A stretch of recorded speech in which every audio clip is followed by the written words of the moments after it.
2025 چند دنوں کا مہمان ہے اور 2026 کی آمد ہے۔ ہم اپنی آنکھوں میں بہتری خواب سجائے اگلے سال کو خوش آمدید کہتے ہیں۔ نیا سال ایک بار پھر نئی امیدیں لیے ہماری زندگیوں میں قدم رکھ رہا ہے۔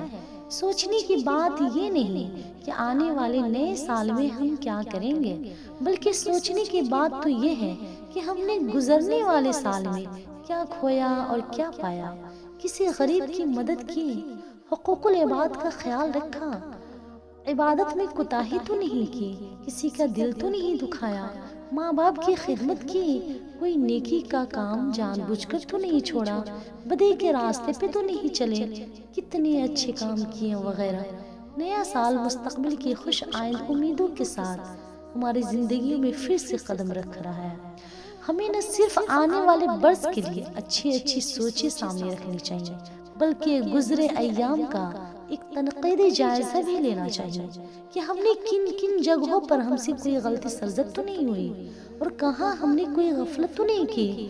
اگر اپنی اس کارگزاری کو سامنے رکھتے ہوئے ہم اپنی آئندہ حکمت عملی بنائیں گے تو یہ یقیناً ہمارے لیے مفید ثابت ہوگا۔ نئے سال کی آمد کو لوگ ایک جشن کے طور پر مناتے ہیں۔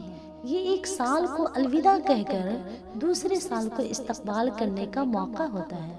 یہ زندگی میں وہ واحد لمحات ہوتے ہیں جب انسان زندگی کے گزرنے اور فنا کی طرف بڑھنے کے احساس کو بھول کر ایک لمحاتی سرشاری میں محو ہو جاتا ہے۔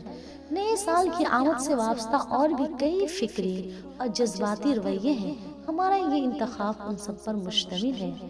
اب کی بار مل کے یوں سال نو منائیں گے، رنجشیں بھلا کر ہم نفرتیں مٹائیں گے، رنجشیں بھلا کر ہم نفرتیں مٹائیں گے۔ اللہ حافظ۔